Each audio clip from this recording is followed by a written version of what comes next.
Naik ke surga dia. Bukan angkat oleh Allah. Naik dia ke surga. Ngarang ini udah. Orang Markus pasal 14 ayat 49 sampai 51 bilang, dia wa masalabuhu wa makataluhu. Ada di Bible. Ada. Dia tidak mati disalib dan tidak dibunuh, tapi dia diangkat oleh Bapaknya ke langit, belum tentu sorga.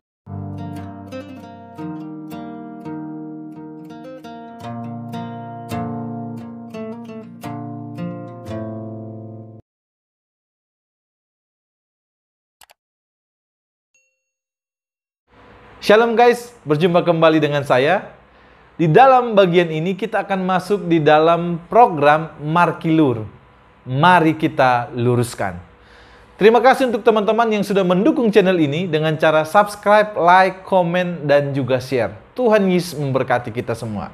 Di dalam video kali ini, saya tidak sendiri membahas seorang mualaf atau meluruskan seorang mualaf. Namun, saya bersama dengan rekan saya yaitu Bung John Nelson Luan. Teman-teman, Bung John Luan ini punya YouTube channel juga. Nanti pastikan teman-teman subscribe YouTube channelnya. Dan nanti saya juga akan kasih linknya di deskripsi. Di video kali ini kami akan meluruskan Ustadz Kainama yang katanya adalah seorang pakar kristologi. Nah, kita akan melihat dia benar-benar pakar kristologi atau tidak dari beberapa pernyataan-pernyataan yang akan kami bantah dan juga akan kami luruskan bersama-sama. Di dalam sebuah video, ia mengatakan bahwa Yesus itu tidak disalib, dan ia juga mengatakan bahwa ada juga jelas di dalam Alkitab ayat yang mengatakan bahwa Yesus tidak disalib. Seperti apa videonya? Yuk, mari kita saksikan bersama-sama videonya. Dikit lagi. Iya. Naik ke surga. Naik ke surga dia. Bukan angkat oleh Allah. Naik dia ke surga. Ngarang ini udah. Orang Markus pasal 14 ayat 49 sampai 51 bilang, dia wa masalabuhu wa makataluhu. Ada di Bible. Ada. Dia tidak mati disalib dan tidak dibunuh, tapi dia diangkat oleh Bapaknya ke langit, belum tentu sorga. Ya toh? Sorga itu nanti kalau semua sudah ditimbang baru pintu sorga dibuka. Sebelum itu ya belum masuk lah, ya. Normal lah, semua orang juga tahu, tidak perlu jadi Islam untuk tahu itu. Kita sudah menyaksikan bersama-sama videonya bahwa jelas Ustadz Kainama ini yang katanya pakar kristologi ini mengatakan bahwa Yesus tidak disalib, dan ada juga jelas disampaikan di dalam Alkitab. Sebenarnya kalau di dalam ajaran kekristenan terkait dengan penyaliban Yesus itu jelas ada, dan juga di dalam Alkitab jelas dicatat bahwa Yesus itu disalib dan tidak ada menjadi persoalan. Namun ada yang mengatakan dia adalah seorang pakar kristologi dan mengatakan Yesus tidak disalib. Nah, ini pernyataan yang sangat aneh dari seorang pakar kristologi.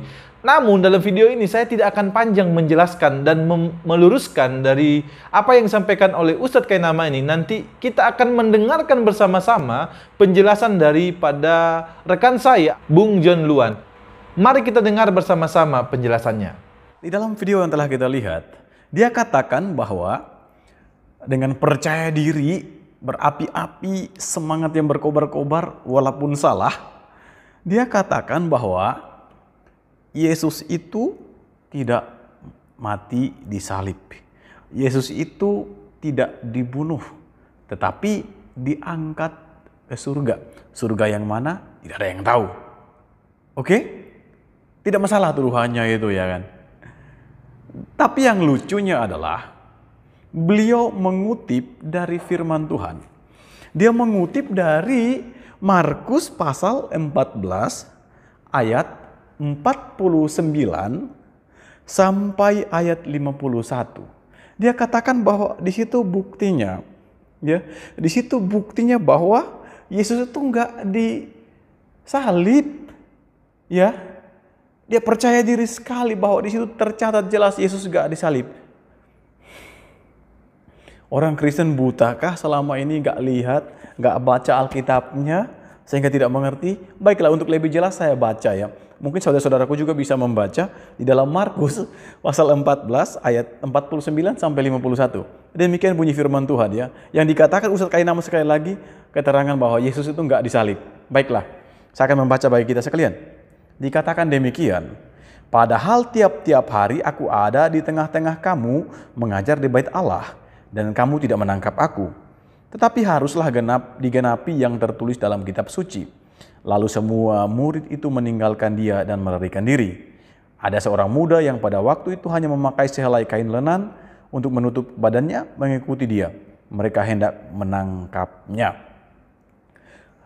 Jelas saudara-saudaraku yang menonton video ini, jelas bahwa ketahuan sekali Ustadz Kainama, pakar kristologi, tidak paham tentang kebenaran firman Tuhan. Dia tidak paham tentang Alkitab. Sudah salah dari kutipannya. Untuk saudara-saudaraku yang muslim, silahkan melihat kebohongan daripada Ustadz Kainama ini. Jelas yang dia kutip dan yang dia sampaikan kepada saudara-saudara berbeda sekali. Dan ini jelas dia berbohong. Jadi saya mau katakan bahwa dia sangat-sangat berbohong dalam konteks ini. Apakah itu gambaran seorang ustadz? Saya pikir tidak. Tidak demikian. Dan juga kami di dalam kekristenan tidak kurang pintar, ya, tidak kurang paham ya untuk mengerti apa yang dijelaskan firman Tuhan. Ini konteksnya pada waktu itu Yesus ditangkap. Bukan menjelaskan tentang Yesus tidak disalib. Pada pasal-pasal berikutnya, ya, dijelaskan di dalam Injil Markus, Yesus mati, disalibkan, mati, dan dikuburkan sampai pada kebangkitannya. Jelas. Alkitab menjelaskan bahwa Yesus mati disalib. Namun dalam kesempatan ini untuk menjawab Ustadz Kainama, saya tidak menjelaskan dengan Alkitab. Karena Alkitab sudah final dan benar-benar menyatakan bahwa Yesus itu disalib. Saya hanya memberikan bukti satu lagi untuk menjawab ocehannya tadi, kebohongannya tadi, perlentenya Ustadz Kainama tadi, dengan bukti sejarah saja. Jadi di dalam akhir daripada jawaban saya untuk tuduhan bahwa Yesus tidak disalib tapi diangkat oleh Allah naik ke surga, saya hanya menunjukkan bukti yang pertama adalah catatan sejarah. Catatan sejarah dari sejarawan Yahudi namanya Flavius Josephus tahun 90 Masehi. Dia katakan bahwa Yesus seorang yang bijaksana telah dihukum mati. Dan juga sejarawan Romawi namanya Cornelius Tacitus. Dia hidup sekitar tahun 95 Masehi. Dikatakan bahwa Kristus telah dihukum pada zaman Tiberius oleh Pontius Pilatus. Dan sesuai dengan catatan Alkitab. Satu lagi yang terakhir yaitu dari Mara Bar Serapion dari Syria. Dia bukan Kristen juga seperti dua tokoh yang tadi. Dia adalah seorang filsuf Stoa. Dia katakan dia juga bukan murid Yesus. Dia lahir lebih awal lagi tahun 73 Masehi. Dia katakan bahwa orang Yahudi membunuh raja mereka yang bijaksana. Jadi jelas ya, di sini siapa yang pembohong, siapa yang tidak. Alkitab menjelaskan jelas bahwa Yesus mati disalib. Sejarah pun memberikan keterangan yang jelas bahwa Yesus itu disalib. Silakan para penonton sekalian dapat menilai dan memberikan pilihan mana yang benar dan mana yang salah. Demikian yang dapat saya sampaikan Saudara Rizky. Dan juga untuk semua penonton, kiranya menjadi berkat. Nama Tuhan dipuji dan dimuliakan.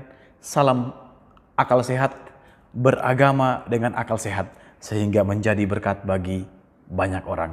Mari kita luruskan. God bless.